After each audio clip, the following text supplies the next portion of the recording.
জীবন নিয়ে আমাদের কতই না অভিযোগ। আজকের ভিডিওটুকু দেখার পরে আপনার জীবনে আপনার আর কোনো অভিযোগ থাকবে না।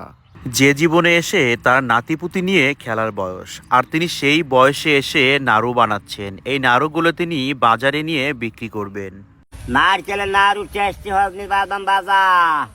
দর্শক, বলছি রাজবাড়ী জেলার খানখানাপুর এলাকার আব্দুল গফুর মল্লিকের কথা। তিনি একজন জন্ম অন্ধ, তিনি চোখে দেখেন না। যখন তার বয়স 11 থেকে 12 বছর, তিনি তখন প্রতিজ্ঞা করেন আমি জীবনে ভিক্ষা করব না। তার যখন বয়স 11 থেকে 12 বছর, তখনই তিনি অন্ধ অবস্থায় এলাকায় বিভিন্ন মানুষের গাছে উঠে নারিকেল পেড়ে দিতেন। তারা খুশি হয়ে দু একটা নারিকেল দিতেন। সেই নারিকেল বাড়িতে নিয়ে এসে তিনি সেটা দিয়ে নাড়ু বানিয়ে ফেলেন। ঠিক তখন থেকে তার মনে হলো আমি নারিকেলের ব্যবসা করতে পারি, আমি কেন ভিক্ষা করব। তার জীবনে কোনো এক সময় উপজেলা নির্বাহী কর্মকর্তা তিনি তার জন্য সাহায্য নিয়ে যান তার বাড়িতে। তিনি সে সাহায্যটা নেননি। তিনি বলেন আমি কারো সাহায্য নিয়ে বেঁচে থাকতে চাই না। তার কথা, আল্লাহ তাআলা আমাকে দুটি চোখ দেয়নি তো কি হয়েছে, আমার তো 4টি হাত পা দিয়েছে। তাই তিনি তার এই 77 বছর বয়সে কখনো ভিক্ষা করেননি বা কারো কাছ থেকে 2টি টাকা চেয়ে নেননি। তিনি বলেন নবীর শিক্ষা করোনা ভিক্ষা, তাই আমি কখনো ভিক্ষা করি না, কারণ ভিক্ষা আমাদের ইসলাম ধর্মে নেই। তাই নবীজির শিক্ষা করো না, ভিক্ষা মেহনত করিয়া খাও। দর্শক, গফুর মোল্লা প্রতিদিন সকাল 8টার সময় বাড়ি থেকে বের হয়ে তিনি আসেন খানখানাপুর রেল স্টেশনে। সেখানে এসে তিনি ফেরি করে এভাবেই বিক্রি করেন। বিভিন্ন ট্রেন আসলে ট্রেনে উঠে তিনি মাঝে মধ্যে বিক্রি করেন। দর্শক, বয়স 77 হয়ে গেছে, আর কত। এরকম যখন তিনি হাঁটতে হাঁটতে ক্লান্ত হয়ে যায়, তখন তিনি ঠিক এভাবেই ছায়াতলে বসে পড়ে। আসসালামু আলাইকুম সম্মানিত দর্শক মণ্ডলী, আমি এখন উপস্থিত আছি রাজবাড়ী জেলা খানখানাপুর নামক একটা জায়গাতে। আমার পাশে যাকে দেখতে পাচ্ছেন, তার মুখের কথাগুলো শুনলে হয়তো আপনার জীবনটা বদলে যাবে। তিনি একজন জন্ম অন্ধ। দর্শক মণ্ডলী, আমরা সরাসরি তার সঙ্গে কথা বলবো। আসসালামু আলাইকুম। ওয়ালাইকুম আসসালাম। কেমন আছেন আপনি? আমার আল্লাহ ওই লোকে রাখছে ভালোই। ভালো রাখছে না? যে আচ্ছা আচ্ছা। বর্তমান আপনার বয়স কত? আমার বয়স এই 77 বছর 7 মাস। 77 বছর 7 মাস। হ্যাঁ। আচ্ছা, এই বয়সে এসে আপনি দেখলাম যে নারকেল থেকে নারকেল বের করে সেটা থেকে নাড়ু বানায়া সেটা রেল স্টেশনে বিক্রি করেন। আসলে এই বিক্রিটা না করলে হয় না আপনার এই বয়সে এসে? এখন না করলেই হবে কি মানুষের পেটে তো খাবে চায়। আচ্ছা আচ্ছা আচ্ছা। তো আপনি একজন জন্ম অন্ধ। এমনও আছে যে আপনার মতো যারা তারা কিন্তু ভিক্ষা করে, কিন্তু আপনি সেটা না করে আপনি এত কষ্টটা কেন আপনি বেছে নিলেন, যেখানে ভিক্ষা করলে অনেক টাকা পয়সা ইনকাম করা যায়? আহ, আমি কষ্ট বেছে নিলাম কি জন্যে, মানে নবীর আমালে একটা লোক ভিক্ষা করিত। নবী সাহেব তাহাকে বলিল যে আপনার কোনো সমর্থ নাই, কয় যে আমার গায়ে একটা চাদর আছে, ওই চাদরটা বিক্রি করল। কয় যে এই চাদরটা বিক্রি করো। ওই চাদরটা বিক্রি করে একটা কুড়াল কিনে দিল। তাই নবীজির শিক্ষা করো না, ভিক্ষা মেহনত করিয়া খাও। তাই ওই কাঠ কাটিয়ে খায়। কাঠ কাটিয়ে খাওয়ার পরে তা কিছু টাকা হয়েছে। তা গেল যে দেখি নবীজি চাদরটা ফেরত দেয় নাকি। যায় হাজার সালাম আলাইকুম দিয়ে খারাইছে। কীভাবে চলতেছেন, বলছে হ্যাঁ আমার কাঠ কাটিয়ে বেশ ভালো পয়সা হয়েছে। যে কাছে চাদরটা ফেরত চাও, বলে যদি দয়া করে ফেরত দেন তাহলে নিবে পারি। তবে সেই চাদরটা যে টাকা দিয়ে কিনে নিয়েছিল সেই টাকা ফেরত দিল, চাদরটা দিয়ে দিল। আমি সেই নবীর আইন পালন করে চলি। আচ্ছা আচ্ছা, যে নবী যে বলেছেন আসলে ভিক্ষা করা আমাদের ইসলাম ধর্মে হারাম, এটা ঠিক না, এই জন্য আপনি ভিক্ষা করেন না? না, আচ্ছা আচ্ছা। তো আপনি এইখান থেকে আসলে কিভাবে যান সেই রেল স্টেশনে, বা বা আপনার বাড়ি, মানে আপনার বাড়ি থেকে রেল স্টেশন কতটুকু দূরে? 1 মাইল। আচ্ছা, আপনি কিভাবে যান, কারো সাহায্যে যান? কারো সাহায্য আগে আঁকে যেতাম, এনে টিরাক চলে, আর ওই যে 10 টাকা দিয়ে বেনে যাই। আচ্ছা। আমার এই যে মামা, আমরা এই যে জ্ঞান হয়েছে পরের থেকেই দেখি আমার মামা কোনোদিন কেউর কাছে হাত পাইতে খায় নাই, কোনোদিন কেউর কাছে চায়া চিনতে খায় নাই। কষ্ট করে সে কর্ম করিয়া খাইছে। নাড়ু বানাইছে, বাদাম বাজছে, বাদাম বেচছে, পাপড় বানাইছে, পাপড় ভাজা বেচছে। এগুলা কইরেই সে সংসার চালাইছে, কইরা খাইছে। আমার মামা কোনোদিন ভিক্ষা করে নাই, ভিক্ষা করে নাই, কেউর কাছে যায় হাত পাতে নাই, কিন্তু সে পরিশ্রম করিয়া খাইছে। ইনি পাঁচরা ইউনিয়নের বাসিন্দার। ইনি খানখানাপুরে হয়তো এই ট্রেনে বাদাম বিক্রি করে এবং পাঁপড় ভাজা বিক্রি করে, নাড়ু বিক্রি করে। ইনি টাকা দিলে কেউ টাকা নেয় না, ইনি কারো সহযোগিতা চায় না।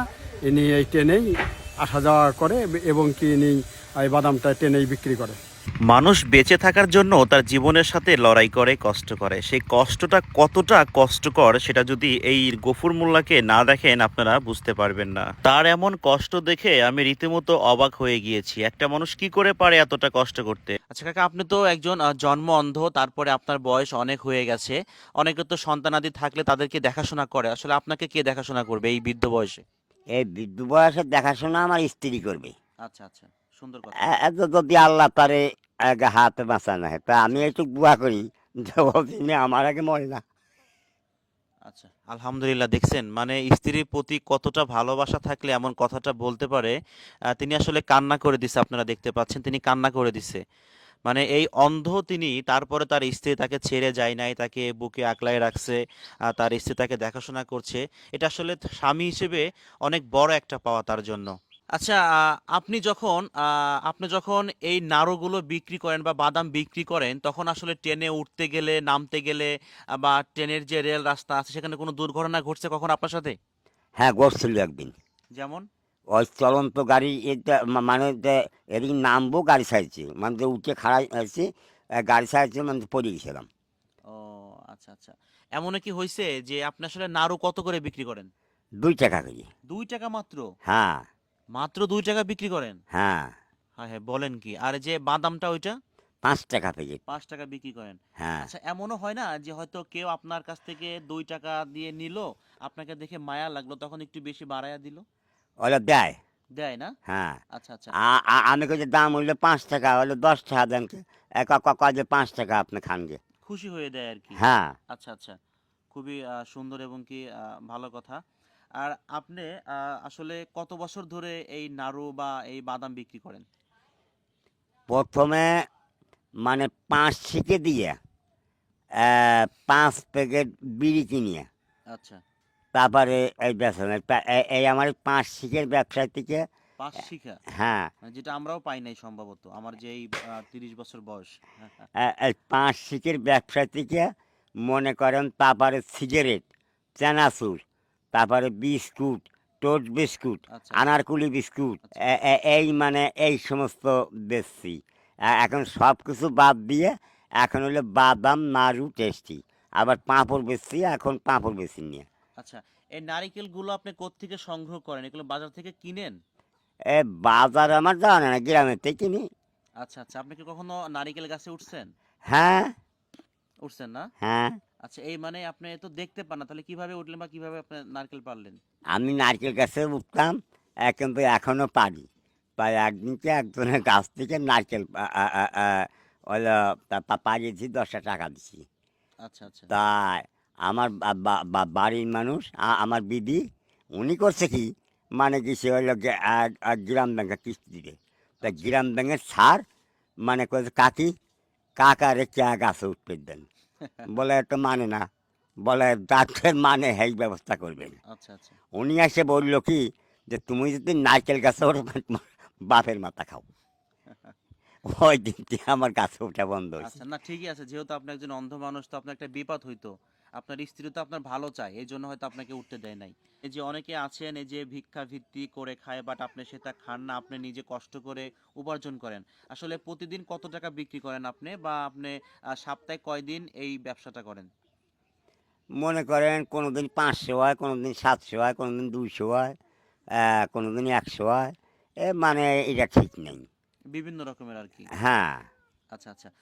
আচ্ছা কাকা, এই যে আপনাকে উপজেলা থেকে সহযোগিতা করতে চেয়েছিল জি। অর্থ দিয়ে, কিন্তু আপনি সেটা নেননি। আসলে কেন নেননি? আপনার জায়গায় তো অন্য কেউ হলো নিত সেটা।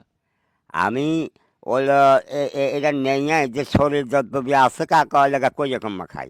আমার স্ত্রী আছে, কিন্তু সেই কারণে আমি নিছিলাম না। নিছিলেন না মানে আপনি চাচ্ছেন যে আল্লাহ তাআলা তো আমাকে দিচ্ছে, যেভাবে আমি তো চলতেছি, জি সেক্ষেত্রে কারো সহযোগিতা নেন নাই। না। দর্শক, এতক্ষণ দেখলেন বা শুনলেন জন্ম অন্ধ গফুর মল্লিকের জীবনের কাহিনী। তিনি অন্ধ, দরিদ্র, কিন্তু ভিক্ষা করেননি। তার এই কাহিনী বা ভিডিও দেখে আপনাদের কি মনে হলো, কতটুকু শিখতে পারলেন, অবশ্যই কমেন্ট করে জানাবেন।